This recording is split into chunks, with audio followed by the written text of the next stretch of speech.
Сурабалдиев Эльвира Жыргалбековна берилет. Рахмат, Нурлан Асанбекович.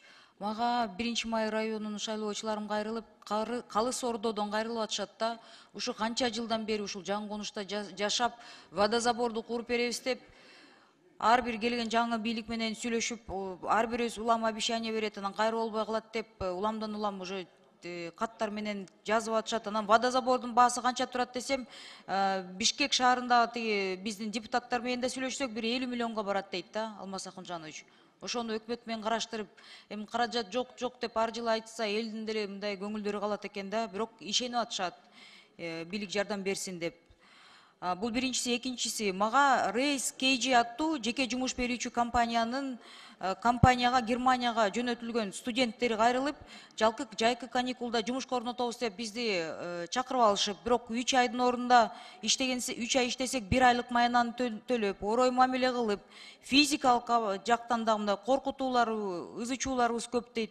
Ушуга биз өкмөткө үнүбүздү жеткирип койгулачы, Тышкы иштер министри көңүл бурсун, Минсоцтур көңүл бурсун деп мен кайрылып кетет элем. Консулдукка кайрылса реакция жыйынтык жок деп атышат да. Андан тышкары мына массалык маалымат каражаттарына чыгып кеткен 2 окуя боюнча кайрылат элем. Урматтуу башкы прокуратура, урматтуу биздин башкы прокурор. Бүгүнкү күндө Сокулук районунда 2 чоң ызычуу болуп жатат. Бул 9 жашар бой жетелек кызга сексуалдык мүнөздөгү ыплас аракеттер жасоо боюнча, анан ошонун ичинде тергөө купуясы дегенди биздин Сокулук РОВДсынын тергөөчүлөрүнө үйрөтүп коюңуздарчы. Бул биринчиси. Ошол окуяда деген же жыйынтык жок, же иш кылынбайт, аягында деген элдин баарына жайып, ошол кичинекей балдарыбыздын мындай келечегин, психология абалын үйрөтө турган курстар керекпи деп мен ойлоп калдым да, ошо именно биздин милиционерлерибизге. Экинчи, 21 жылдын март айындагы 11 жашар баланы 2 эркек зордуктап кетет. 2 жылдан бери тергөө чечилбей жатат. Эмнеге? Башкы прокуратуранын прокурорский надзору каякта карап жатат? Ички иштер министрлигин мен ойлойм, чоңдордун балдары зордукталса, же кыздары, же неберелери ызычуу болсо эле көңүл бурасыздарбы деп мындай элдин баары ошондой суроо берип атышат.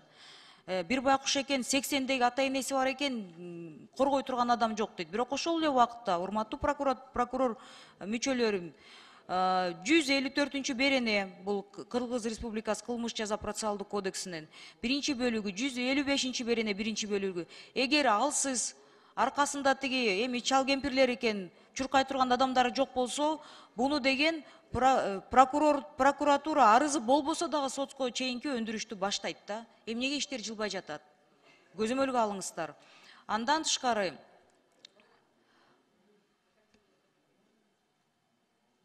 жетишпей алдым окшойт да. Рахмат.